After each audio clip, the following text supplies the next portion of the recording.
want to thank you for giving us your day of time to interview you. You're quite welcome. My pleasure, really. Well, thank you for us, because our young generation and the generation to come don't know, the life that you and others had, have what they had to experience. It's So- been nice, and it's also been busy, and we've seen a lot of things. We've gone through a lot to build where we are today. Yeah. So I'm just going to ask you several questions about your life and, what do you remember about the civil rights movement and just growing up. Okay.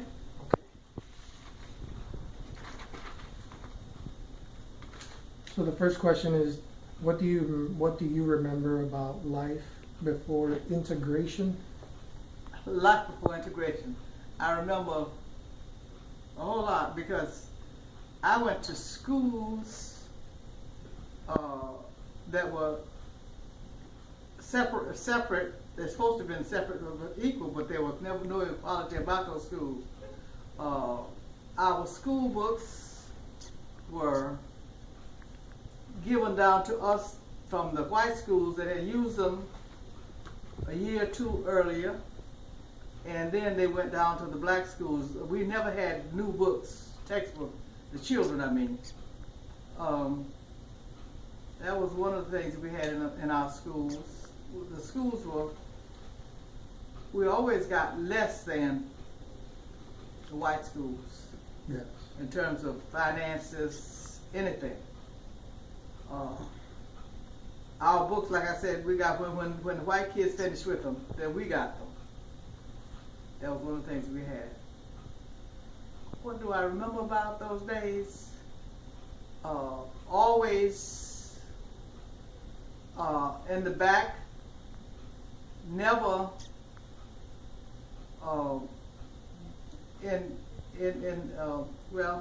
enjoying the first part, the best part of life. We were always took the back seat.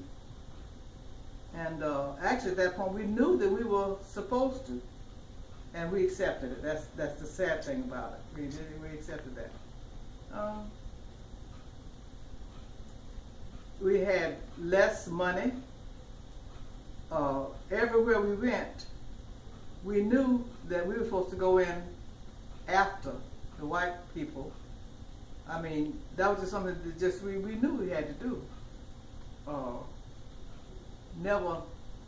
I remember one year I went down to pay some taxes for my husband, and I got in a line, and the line moved forward, and I was next in line, but a white man came up, and I had to move back so he could be.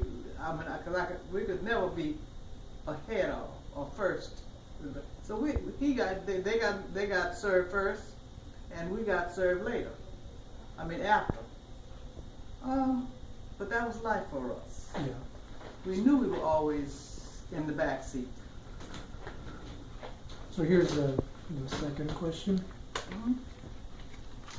Do you remember when you first became conscious of your color and what that meant living where you lived at that time? I think it was always something that I knew about, just as you would always know about things that are today. I knew being black, there were things that you just did not do. You could not go into this store, you could not be expected to where you had to, if someone like on the bus, if someone was on the bus and this was the only seat left, you knew you couldn't have it. A white person came up. As a matter of fact, if you were sitting and a white person came up and it was the last seat on the bus, I had to get up and give that person my seat. That's something that we knew and we expected it. Didn't like it, but it was necessary. Unless we wanted some big fight, trouble. We knew that if we didn't give it up, we might get pulled off the bus. and possibly even sent to jail. This is the third question. So how did segregation impact you personally? Personally, I knew, well, blacks knew their position. And if I stepped out of my position, doing things like the whites would be doing, if I step out of my position, would easily be thrown into jail, or having a lot of trouble. So the only way to relieve, not to have that trouble, is to just do what you're supposed to do. Was there anything that happened to you personally during this time that it changed your life or affected your life or made you to have to do something different than you would have normally done? Nothing that I can think of right now. No, there's nothing I can think of right now. So the next question is, how did it affect your education? Education. When I came to the Tallahassee, number one, I knew I would not be going to Florida State because I would not have been accepted there at Florida State. So I went to FAMC. And of course, FAMC at that time was a smaller school, less teachers, everything, everything not as good as at Florida State, which is a lot of blacks who wanted to do that, but they couldn't. So I was sent to a second-rate school, and that was it. And I had to accept that. There was no choice. Mm-hmm. And you said you were Miss FAMC? I was chosen Miss FAMC, going to school at FAMC at the time. Yeah, FAMC at the time. And I was one of the better students. Very friendly. People liked me, and I did the nice things. And we got along very well. Mm-hmm. And I was in a contest. I was chosen the FAMC's queen for that year. Mm-hmm. This is the next question. What role, if any, did your faith or your church family play in your life during those times? It was a major strength for me because with living in an area where whites always had first choice on everything, blacks had to come in last on the back. My church helped me to understand the situation and to live in that situation. We had a minister that would take time and just talk with us. Young people, to accept it, and not raise any problems. Only when Dr. King started the walk did blacks organize and started not accepting backseat conditions. And that took quite a bit to do, because you know that if you didn't do what the way you're supposed to do, according to the whites' attitude, you could be beaten, you could be thrown in jail. So you just did the things that you're supposed to do. What was your pastor's name? Did you have a pastor? Reverend T.K. Steele. And he knew Martin Luther King, right? Oh yes, he worked very closely. He was close to Martin Luther King. He was Martin Luther King's help down here, his second arm. Mm-hmm. They were very close, And that's how Martin Luther King got to come to come in Tallahassee to help us feel decent about taking second-rate positions. What is the next question? Did segregation affect your decision to either leave or stay where it was that you grew up? Segregation didn't really accept for me, life was segregated. I mean, that was something that we had to live with. It was a fact. And we couldn't change those facts until the only way we could change black and white, well, restaurants we couldn't eat off, obviously, places that we could go. So if we didn't accept it, there was nothing else for us to do. I mean, we could be beaten, and many of them did. I remember one young man, black man, was walking along Adams Street towards town, and according, I think he hadn't done anything wrong, but he was there by himself. It was dark, late at night, and we were told that the police just grabbed him and beat him up and left him on the side of the road. So when you find things like that, you tend to, after that, I wouldn't go down that street after dark. And right now, even as I think about it, those streets have memories for us that we don't like.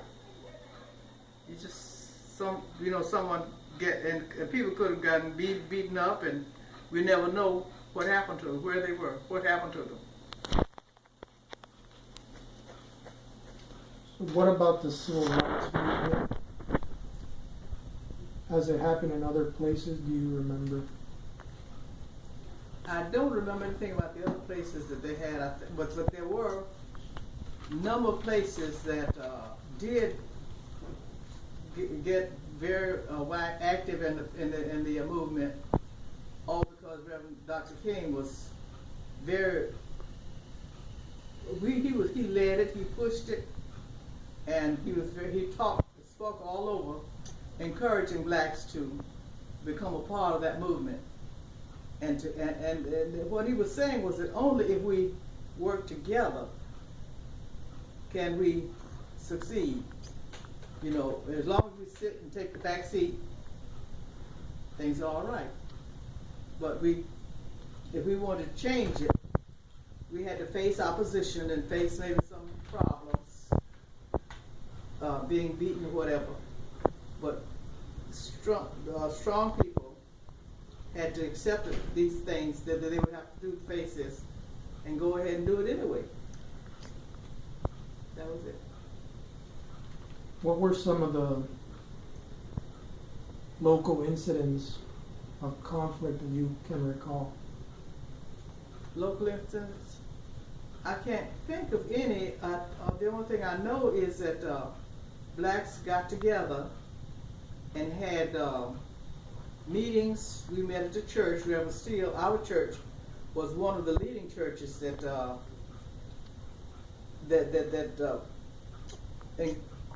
gathered the people together and informed them what they must do and why. Like I said, Bethel Baptist Church was one of them under Reverend Steele. But there were other churches. I think most of the churches in Tallahassee, black churches in Tallahassee, were very cooperative.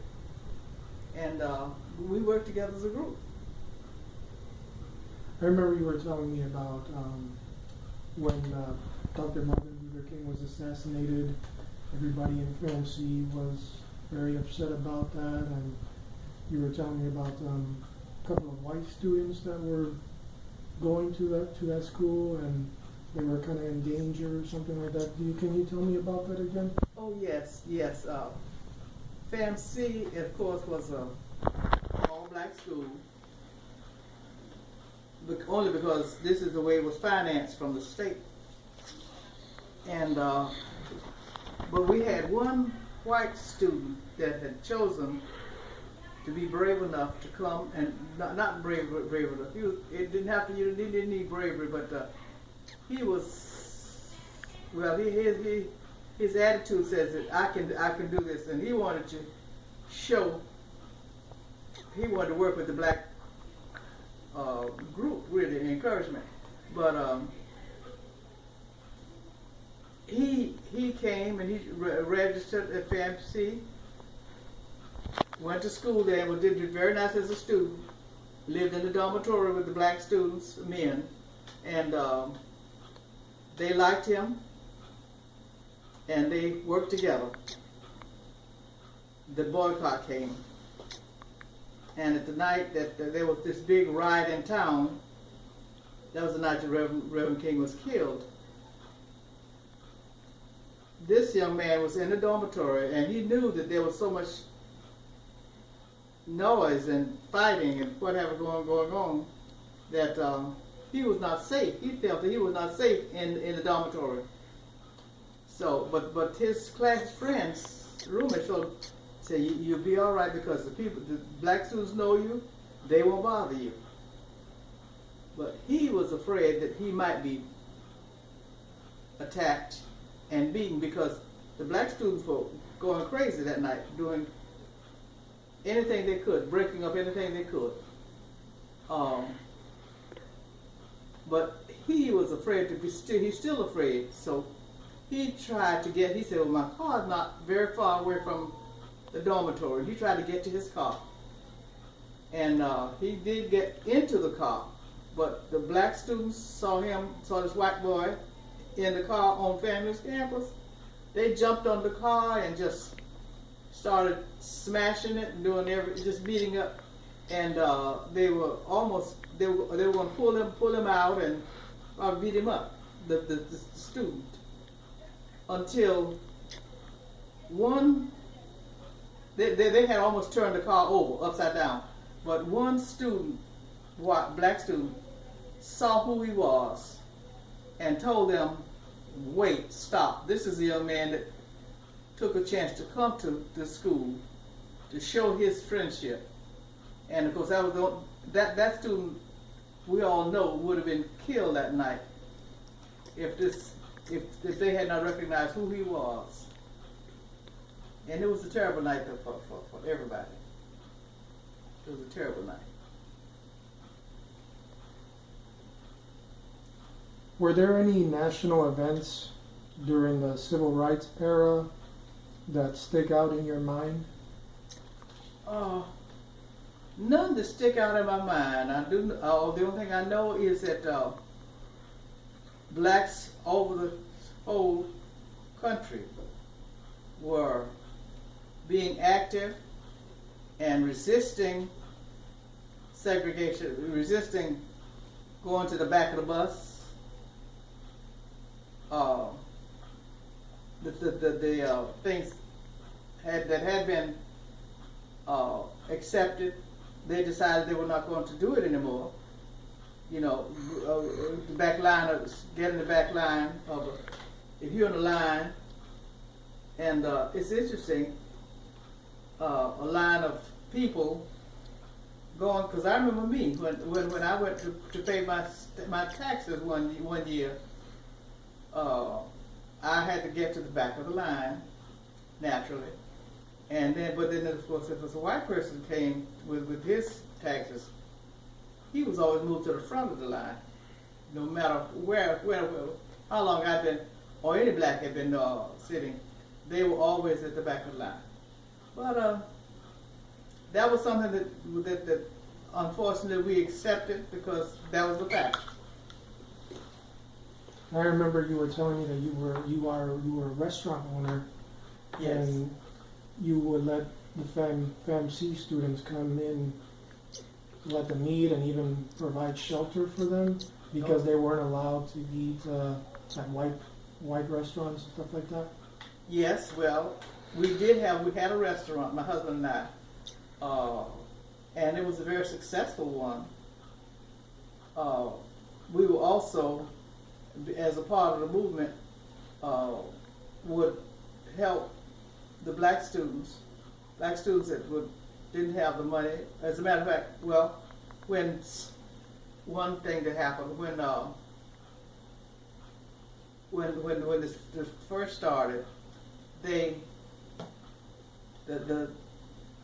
downtown, some people, whoever downtown, all found out, they got the names of the students at FAMC that were starting, and they were the ones that initiated that movement, and put them in jail. Now, when they're in jail, they can't do their classwork. And of course, we people on the outside, we were some and a part of that would talk with the other students, anyone who we knew, to have them help those students in that were in jail. And of course, we would send food, and we send food down to the students in jail. I remember we always liked a nice, fresh brim fish. So my husband and I got someone to go out and catch some fish for us, and fix them a nice dinner that they would like, fish, brim, and sent them down to the jail for the students to enjoy. And we were told after that they did receive it, but the jailers just took the food and just put it over in chairs, tables, and left them there until they got cold. I mean, they didn't give it to the students, and eventually just threw it at them. But so things like that happened, and there was nothing you could do about it.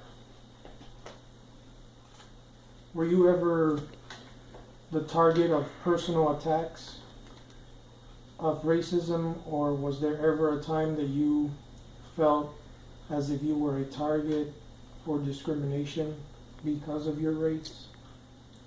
No, I was never a target. I really did not feel that. The only thing that I knew is that me, black, as a part of a group, we had to obey the thing, blacks last, back of the line, and that was something we had to do. Now, of course, if we didn't do it, you would have problems. So we just, in order to keep from having problems, we just went ahead and did it. I knew where I was supposed to be. I went to the back of the line.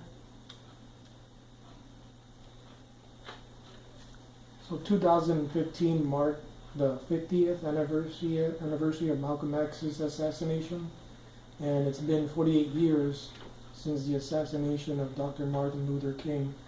Do you remember where you were when you heard the news about both murders? Oh, do I remember? It's very stretched in my mind right now, very strong. We were at my house when we heard about it. This FAMU students, it was FAMC at the time, a riot was started, and by the students,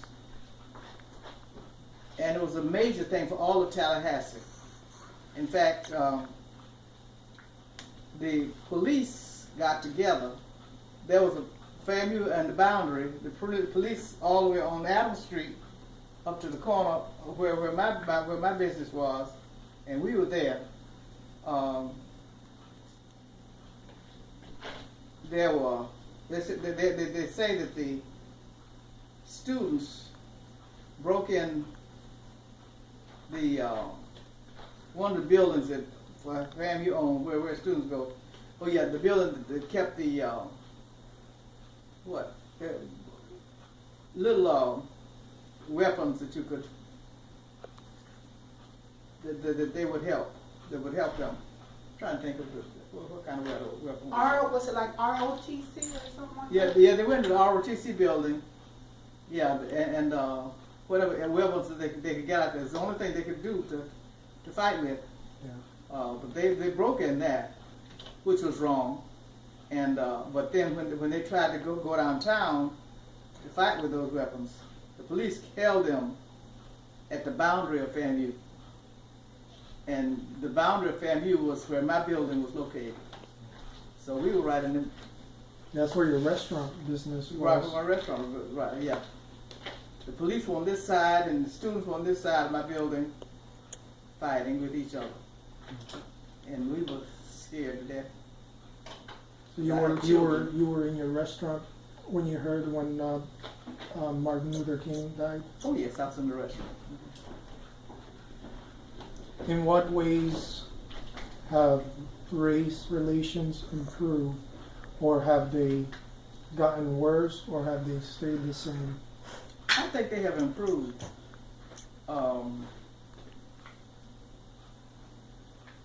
In what ways? Well, You can go anywhere you want to go now. I can go wherever I want to go Buy now. what you want to buy. Right, I can go wherever I want to go now. Without out of the street if you Yeah, want to eat. When I go to pay my bills, I don't get You don't have to move. right. You know, your I don't have to go to space. the back of the line. I don't get the dirty looks and all the stuff that they give you. 'Cause they would say some nasty things to you, like, "What are you doing here?" You know, nigga. Well, I don't get that now. So that's one of the ways that it really has helped. It has eased the tension that we receive now. Of all the things that you've lived through, which do you think are the most important? I think the segregation, desegregation, is the most important thing for me.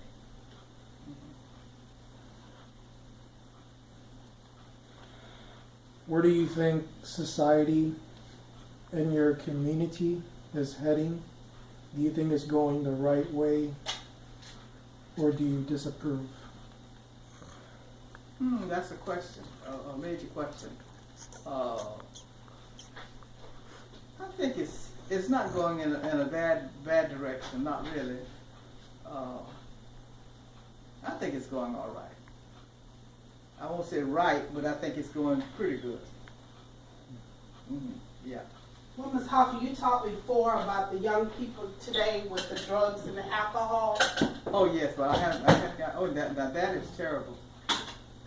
Yeah, drugs and alcohol is just taken over and it's destroyed the good life that a lot of our blacks should be having. You know, the young people growing up today, if they just get to just a young age, like younger than you gentlemen, they're gonna get in touch. They're gonna start with the drugs, and then that's the end of their life.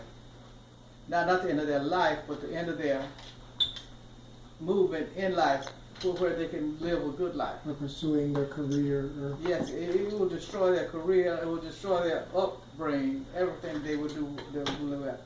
Their life is on downhill all the way. did you participate in any various protests that were happening in your community? Oh yes, we had protests, and whenever they had one, I was one of the persons that was there. We would have marches when Martin Luther King would. He and Reverend Steve got together and decided they were going to have one wherever he was. We would have one in Tallahassee, and of course it wasn't as big as his because it wasn't. This Tallahassee is smaller, but we marched and did whatever we could to be supportive of the major movement. I remember you were telling me that when you first started your restaurant business, that you weren't allowed to buy some of the things, so you had to go to Jacksonville. Oh yes. Can you tell me about that? When my husband and I wanted to start our restaurant, we went to the businesses that sold restaurant equipment, furniture, and what have you. We needed a stove, we needed seats for the people, tables, what have you. And of course, we went to this place that sold them, and they told them that they didn't have anything that we needed. The black, well, yes we do. We have some wooden seats over here that you can buy. But we didn't want the wooden seats. We wanted the regular seats that people had, white restaurants had, really. But they look now we can see them sitting over there, but they would tell us they didn't have any while we saw them. In other words, we were not permitted to put that kind of furniture in the black section. Too nice for us. So my husband and I went to Jacksonville, and we bought some nice things, what we liked and what we wanted. Brought it back. We didn't have any protest from the whites, but I'm sure they didn't like the fact that we had decent, nice furniture, restaurant furniture. But like I said, they told us we couldn't. They didn't have any while we looked at it. Even though it was right there. It was right there in front of my eyes, in the sales room. That's crazy. But that was it. What do you want others to know and understand about your life and times and your community? What do I want others to know? I wanted them to know that they were difficult times. When you see black, there were blacks. There's a white and black time in this country. And as long as the blacks stayed in their place, things would be all right. But if they tried to get out and do something like this movement of Reverend Kings, it would be problems, because many people got beat up and some even killed during these times. Like you know about what's the woman that rode the bus, Ruby. But anyway, blacks would be pulled off of things where if they weren't permitted to be there. But all in all of that is behind us now, and we have to look forward to the best that we can do today to build our lives. Teach our young people, give them strength, basically education. They have to go to get that education. If they don't, they'll never move and live well. And they have to stay away from drugs and alcohol, because that will destroy them. That will take their life, outlook for life away from them. Can't do it. Can't deal with. Can't mess with the drugs and what have you. Do you remember? What else do you remember about the bus boycott and stuff like that? Well, I remember when the bus boycott first started. It was interesting when the students would go. When the students would head to town on the bus would be loaded, filled, standing room only, crowded bus. We could see that when the bus passed by. When the bus boycott started that next day, the bus passed by heading to town, totally empty. Not one person not one black rode the bus. And that went on for several days until the people downtown, the whites, the people in charge of the bus at City Hall, realized that if the blacks didn't ride a bus, they wouldn't have any income from that bus, well, from that bus traffic, and they didn't have any at that time. So now, how did the blacks how they accomplish this? They were picked up by other blacks with a car. Any black with a car would pick up. We did it too. If we saw another blacks walking along the road someplace, we'd stop and pick them up and carry them where they wanted to go, where they need to go. And when all of the blacks started helping other blacks move around town, pretty soon City Hall decided that that was not financially a bad thing for them. So that they had to open it. They had to forget that boycott. They had to forget it. Is there anything else you would like to add that we haven't covered in this interview? I think we've covered just about everything that we could think of. I think we do a good job of covering. It was just such a horrible time for me that I don't like to think about it too much, but it was factual. Well, I appreciate that you shared that with us, and for everybody else to see this and hear this, because I feel like, we have to learn about the past, Right. to improve the future. Well, thank you. I hope that what I said will be some help. I'll just end that right there. Hope it can be some help. Thank you so much. Mm-hmm. Thank you for coming and asking. I appreciate it. Okay. Thank you. No.